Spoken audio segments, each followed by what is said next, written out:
নমস্কার বন্ধুরা, আপনারা সবাই কেমন আছেন? আশা করি সবাই খুব ভালো আছেন। চলে আসলাম আরেকটা আজকের নতুন ভিডিও নিয়ে।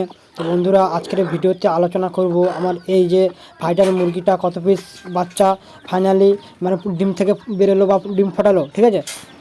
তো বন্ধুরা, আপনারা নিশ্চয়ই জানেন আমার এই মুরগিটা মোটামুটি 7 পিস ডিমে বসেছিল। তা বন্ধুরা, এই যে দেখুন, 1 পিস বাচ্চা তো মারা গেছে। আগের ভিডিওতে আমি বলেছিলাম, যারা দেখেননি তারা দেখে নেবেন। তা বন্ধুরা, কারণটাও কী ছিল সেটাও ওই ভিডিওতে আলোচনা করা আছে। আর এবং এই মুরগি বাচ্চাগুলো মরলে কী করবেন, বা এইটা মরবে না কী কারণ, বা কী করলে মরবে না এইটা, সেটা কিন্তু আগের যে ভিডিওটা সেই ভিডিওতে আলোচনা করেছি। বন্ধুরা, আজকে বলবো আপনাদেরকে এই যে আমার যে মুরগিটা কত পিস বাচ্চা পড়েছে। তা বন্ধুরা, 2 পিস ডিম ছিল, ওই 2 পিস ডিম মানে বাচ্চা ফোটেনি, ঠিক আছে?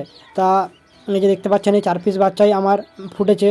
তা এই 4 পিস বাচ্চাকে আমি এর মার কাছ থেকে আলাদা করে নেবো। আলাদা করে এদেরকে কিভাবে আমি ব্রুডিং বা কিভাবে এদেরকে রাখি সেটা আপনাদের সামনে আলোচনা করব। পুরো ভিডিওটা দেখলে কিন্তু তাহলে বুঝতে পেরে যাবেন। আর বন্ধুরা, সেই মার থেকে বাচ্চাকে কীভাবে আলাদা করবেন সেটাও কিন্তু এই ভিডিওটার মাধ্যমে আপনাদেরকে মানে জানাবো বা শোনাবো, ঠিক আছে? তো বন্ধুরা, আপনারা দেখুন, এই বাচ্চাটা তো মারা গেল, কিছু করার নেই।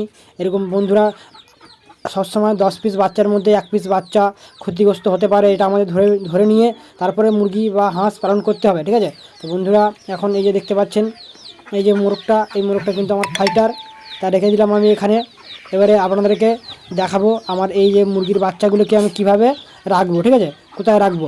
তো বন্ধুরা, আপনারা এইভাবে যদি রাখেন তাহলে কিন্তু আপনাদের মুরগি বাচ্চা যে আর কি কাঠচিল বা শিকারি যে প্রাণীদের হাত থেকে বেঁচে যাবে, বা আপনার মুরগি বাচ্চাটা ভালোভাবে আপনি বড় করতে পারবেন বা বড় হবে, ঠিক আছে? তো বন্ধুরা, আপনারা যখন মুরগিকে তাওয়ায় বসাবেন মানে ডিমে বসাবেন, তখন কিন্তু ওদেরকে জল খাবার ঠিকঠাক করে দেবেন। কারণ কি বন্ধুরা, ওরা কিন্তু দিনে একবারে বেরোয়, ঠিক আছে? সেই হিসেবে ওদেরকে খাবারটা দেবেন, এবং মানে পর্যাপ্ত পরিমাণে যেটা ভিটামিন মিনারেল যেগুলো পায় মানে ওদের লাগে সেগুলো যেন পায়, সেই খাবারটা দেবেন, ঠিক আছে? তা বন্ধুরা, এর পরের ভিডিও আমি নিয়ে আসবো কি কি মানে কোন খাবার দিলে এই মুরগিদেরকে ভালো হবে, ঠিক আছে?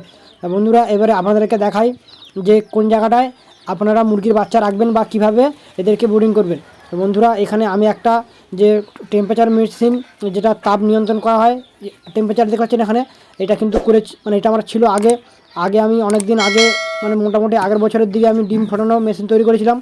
তখন কিন্তু বাচ্চাও ফুটেছিল, আপনাদেরকে সেই ভিডিও দিয়েছিলাম বন্ধুরা। বন্ধুরা, এই যে দেখতে পাচ্ছেন এখানে একটা ছোটো এসি মানে ডিসি ফ্যান আছে, এবং একটা 60 ওয়াটের বাল্ব আছে। আর এখানে যে তাপমাত্রাটা নিয়ন্ত্রণ করার জন্য এটা দেখতে পাচ্ছেন বন্ধুরা, যখন তাপমাত্রাটা মানে যে তাপমাত্রাটা আমাদের লাগে সেইটা এখানে সেটিং করে দেওয়া হবে। যখন তাপমাত্রা বেড়ে যাবে তখন অটোমেটিকই লাইট অফ হয়ে যাবে, এবং যখন তাপমাত্রা কমে যাবে তখন অটোমেটিক লাইট জ্বলবে, ঠিক আছে বন্ধুরা? তাই এখান থেকে দেখতে পাচ্ছেন যে পর্যাপ্ত পরিমাণে যে তাপমাত্রাটা বেশি হয়ে যাবে সেটা কিন্তু ওখান থেকে বেরিয়ে যাবে, ঠিক আছে? তো বন্ধুরা, এখানে দেখতে পাচ্ছেন আমার 37.2 করা আছে এই তাপমাত্রাটা, মানে এটা হচ্ছে ডিম ফোটানোর যে তাপমাত্রা ওইটা, ঠিক আছে? তাও আমি এখন ওই তাপমাত্রা নিয়ন্ত্রণ করে নেব। নিয়ন্ত্রণ করার পরে বাচ্চাগুলোকে নিয়ে আসবো। তা বন্ধুরা, এখানে দেখুন আমি মুরগির বাচ্চাগুলোকে নিয়ে চলে আসবো, নিয়ে এসে রাখবো। এবারে বলি আপনাদেরকে বন্ধুরা, আপনারা যখন মুরগির বাচ্চাগুলোকে নিয়ে চলে আসবেন তখন কিন্তু ওদেরকে জল বা খাবার দেবেন না। মোটামুটি 12 ঘন্টা এই মুরগির বাচ্চাগুলোকে ওই লাইট যে ব্রুডিং যে লাইটটা খাটিয়েছি আমি ওখানে কিন্তু রাখতে হবে, ঠিক আছে? তা বন্ধুরা, এখানে দেখুন বন্ধুরা, এই বাচ্চাগুলো কিন্তু আমি নিয়ে যাচ্ছি। তা বন্ধুরা, ভিডিও আমাদের আনতে দেরি হয়ে যায়, কারণ কি বন্ধুরা, অনেক রকমের কাজকর্ম করার পরে কিন্তু এই ভিডিওগুলো করি।